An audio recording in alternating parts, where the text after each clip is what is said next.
ఇప్పుడే 'డియాస్ ఈరే' అనే మూవీ అయితే చూడడం జరిగింది భయ్య. ఈ మూవీ చూడాలని ఇంట్రెస్ట్ కూడా లేదు నాకు. అసలే అది ఓటీటీలోకొచ్చి చాలా డేస్ అయినా సరే ఇప్పుడెందుకు చూసానంటే, లైక్ కొన్ని కొన్ని మీమ్స్ అయితే చూసాననమాట. "ఒరేయ్ బాబు! ఏం యాక్టింగ్ చేశారో స్వామి, మోహన్ లాల్ కొడుకు అనిపించుకున్నావురా నువ్వు" అది ఇది అని చెప్పి కొన్ని మీమ్ పేజ్ అలా అలా లేపుతున్నారనమాట. సో, నిజంగానే మూవీ అంత బాగుంటదా? సరే మనం కూడా ఒక లుక్ ఏద్దాం అని చెప్పి అలా మూవీ అయితే చూడడం స్టార్ట్ చేశాను భయ్య. ఫైనల్‌గా మూవీ చూసాక నా ఒపీనియన్ చెప్పాలంటే, ఓకే భయ్య మూవీ బానే ఉంది. ఒక డీసెంట్ వాచ్. మీమ్స్‌లో లేపినట్టు అంత గొప్పగా అయితే మోహన్ లాల్ గారి కొడుకు యాక్టింగ్ 'ప్రణవ్ మోహన్ లాల్' గారిదైతే ఏమీ లేదు. స్టార్టింగ్ ఒక సీన్ ఉంటది భయ్య. ఒక 10-15 మినిట్స్. అందులో మంచి యాక్టింగ్ స్కోప్ ఉంది. ఆ సీన్‌లో మాత్రం జీవిచ్చేసాడు. నాకైతే ఒరేయ్ బాబు! నువ్వు యాక్టింగ్ చేస్తున్నావా? లేకపోతే నిజంగా నీ గొంతు ఎవరో పట్టుకున్నారా బాబు అన్న ఫీలింగ్ అయితే కలిగింది. ఆ సీన్‌లో మాత్రం లిటరల్‌గా జీవిచ్చేసాడు. చాలా అంటే చాలా బాగా నచ్చిందనమాట నాకు. ఇక మూవీ స్టోరీ విషయానికొస్తే ఆయన్ని ఒక ఆత్మ అయితే వెంటాడుతుంటదనమాట. ఆ ఆత్మ ఎవరు? ఎందుకు వెంటాడుతుంది? ఆయన ఏం చేస్తే వెంటాడుతుంది? అసలు దాని నుంచి ఆయన ఎలా తప్పించుకున్నాడు? ఏంది అని చెప్పి మూవీ అనమాట. మూవీ రన్ టైమ్ కూడా అరౌండ్ 2 అవర్సే ఉంటది భయ్య. చాలా తక్కువ రన్ టైమే.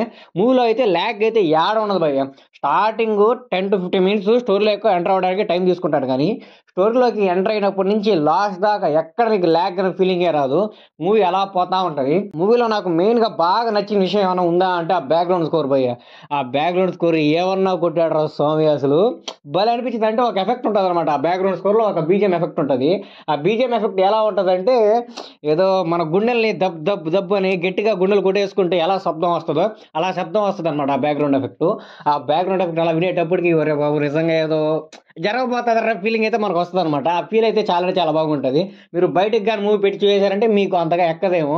లైక్ మంచిగా హెడ్‌ఫోన్స్ గాని లేకపోతే ఈ బడ్స్ గాని మంచి సౌండ్ క్వాలిటీ ఉండేది గాని పెట్టుకొని చూసారంటే మాత్రం వేరే లెవెల్‌లో మీకైతే అనిపిస్తదనమాట. ఇక అలా మూవీ బావుంటది. ఒక యావరేజ్ మూవీ. అలా సరదాగా ఫ్యామిలీతో కూర్చొని జాలీగా అయితే చూడొచ్చనమాట. సరదాగా అంటే ఏదో నవ్వుతూ, గీవుతూ అయితే ఏం చూడలేరనమాట. కామెడీ అయితే ఏముండదు. పిల్లకాయలు ఎవరైనా ఉంటే కొంచెం కొన్ని కొన్ని సీన్స్ డిస్టర్బింగ్‌గా ఉంటాయనమాట.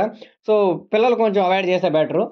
అంటే కొన్ని సీన్స్ డిస్టర్బింగ్‌గా ఉంటాయి. లైక్ అడల్ట్ కంటెంట్ ఏం కాదు గానీ, లైక్ వాళ్ళు చూపిచ్చే విధానం, ఇంజ్యూరీస్ అయితే ఎలా ఉంటాయని చెప్పి ఒక్క సీను, 2 సీన్‌లే ఉంటాయనమాట అలాగా. అంతకన్నా ఏముండదు. ఇక నుంచి మూవీ బావుంటది. చాలా బావుంటది. అలా సరదాగా కూర్చొని చూడొచ్చు భయ్య. ఓటీటీలో అయితే స్ట్రీమ్ అవుతుంది. ఎవరైనా చూడాలనుకుంటే మాత్రం ఇప్పుడే చూసేయండి.